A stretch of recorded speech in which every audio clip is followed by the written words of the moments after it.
కాకాలోకంకి స్వాగతం. ఈ కంటెంట్ మీకు నచ్చినట్టయితే లైక్ చేయండి, మీ బంధుమిత్రులకి షేర్ చేయండి. ఇప్పటి వరకు సబ్స్క్రైబ్ చేసుకోకపోతే సబ్స్క్రైబ్ బటన్ని నొక్కండి, అదేవిధంగా బెల్ ఐకాన్ని కూడా నొక్కండి. జై హింద్ మిత్రులారా. ఆఫ్ఘనిస్తాన్ రాజధాని అయినటువంటి కాబూల్లో ఇప్పుడు పండగ వాతావరణం ఉంది. ప్రజలు రోడ్ల మీదకు వస్తున్నారు, ఊరేగింపులు తీస్తున్నారు, రంగులు ఒకళ్ళ మీద ఒకళ్ళు చల్లుకుంటున్నారు, రంగుల్ని చల్లుకుని పండగ చేసుకుంటున్నారు. పాకిస్తాన్ని సరిహద్దులో జరిగినటువంటి యుద్ధంలో పచ్చడి చేశామని చెప్పి వాళ్ళు సన్మానాలు సత్కారాలు చేసుకుంటున్నారు, సంరంభాలు చేసుకుంటున్నారు, సామూహికంగా ఊరేగింపులు తీస్తున్నారు, పెద్ద కార్యక్రమాలు నిర్వహిస్తున్నారు. పాకిస్తాన్ ఈ యుద్ధం మేము గెలిచాము అని చెప్తోంది. కానీ పాకిస్తాన్లో పండగ చేసుకునేందుకు రోడ్ల మీదకి ప్రజలు రావడం లేదు. ఎందుకంటే ఇస్లామాబాదులో ప్రజలు గుమిగూడడం నిషేధము, లాహోర్లో ప్రజలు గుమిగూడడం నిషేధము, రావల్పిండి, కరాచీ, ఈ రకంగా డేరా ఇస్మాయిల్ ఖాన్, క్వెటా, పెషావర్ ఎక్కడ కూడా ప్రజలు రోడ్ల మీదకి రావడానికి అనుమతి లేదు, గుమిగూడడానికి వీల్లేదు, ఊరేగింపులు తీయడానికి వీల్లేదు, పాకిస్తాన్ జిందాబాద్ అని కూడా అనడానికి వీల్లేదు. ఎందుకంటే మొత్తము నిషేధాజ్ఞలు ఉన్నాయి. యుద్ధంలో గెలిచామని చెప్పినటువంటి పాకిస్తాన్లో దేశంలో అంతర్గతంగా ఎక్కడికక్కడ నిషేధాజ్ఞలు. యుద్ధంలో ఆఫ్ఘనిస్తాన్ ఓడిపోయిందని పాకిస్తాన్ చెప్తోంది, కానీ ఆఫ్ఘనిస్తాన్లో పండగలు చేసుకుంటున్నారు, ఊరేగింపులు తీస్తున్నారు, స్వేచ్ఛగా రంగులు చల్లుకుంటున్నారు. అది ఇస్లామిక్గా రంగులు చల్లుకోవడం అనేది ఇస్లాం అనుమతిస్తుందా అనుమతించదా ఇటువంటి శషభిషల్లోకి పోకుండా ఏకంగా తాలిబాన్లు తలపాగాలు రంగులతో తడిసినా కూడా పర్వాలేదని చెప్పి నృత్యాలు చేస్తున్నారు. ఇది ప్రస్తుతము ఈ రెండు దేశాల మధ్య జరుగుతున్నటువంటి T20 యుద్ధం. ఇది ఈ T20 యుద్ధంలో మొదట ఒక 2 రోజులు యుద్ధం జరిగింది. ఆ తర్వాత లేదు మనము శాంతి ఒప్పందం చేసుకుందామని పాకిస్తాన్ సీజ్ ఫైర్ ప్రకటించింది. మళ్ళీ పాకిస్తానే దాన్ని ఉల్లంఘించి మళ్ళీ దాడి చేసింది. దాంతో సెకండ్ ఇన్నింగ్స్ ప్రారంభమైంది. T20లో 48 గంటల పాటు కాల్పులు జరిగింది.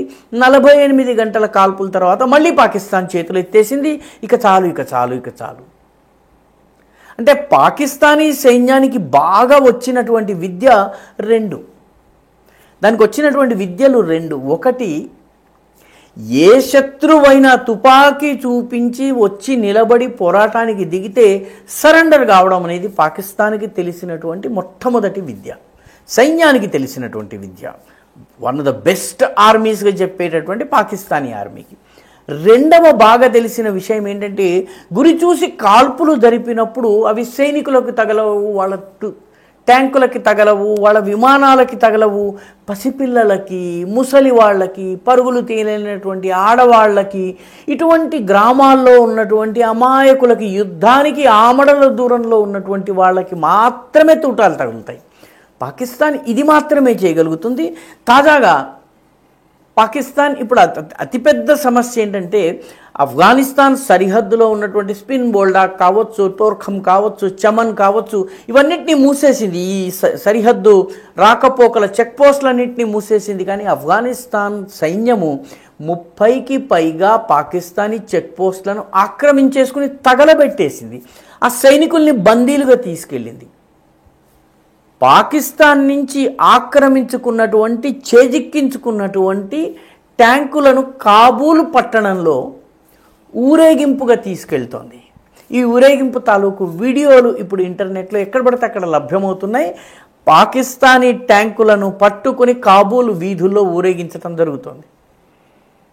అంటే భారతదేశాన్ని కొట్టలేదు, ఆఫ్ఘనిస్తాన్ వంటి 18వ శతాబ్దంలో బ్రతుకుతుందని భావించేటటువంటి పాతబడిపోయినటువంటి ఆఫ్ఘనిస్తాన్లను కూడా ఆఫ్ఘన్లను కూడా కొట్టలేనటువంటి పరిస్థితి ఈరోజు పాకిస్తాన్ది. ట్యాంక్స్ కబ్జా అవుతున్నాయి. ఇది ఆశ్చర్యం.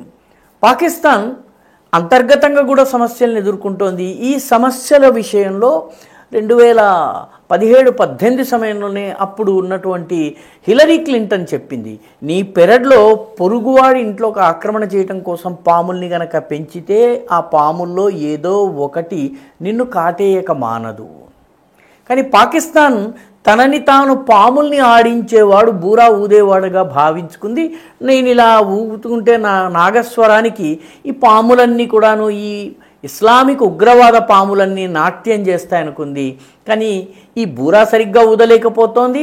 ఆ పాములు కూడా ఇప్పుడు పాకిస్తాన్ని కాటేస్తున్నాయి. తాలిబాన్లను తయారు చేసింది పాకిస్తాన్. ఈరోజు తాలిబాన్లు పాకిస్తాన్పై యుద్ధం చేస్తున్నారు.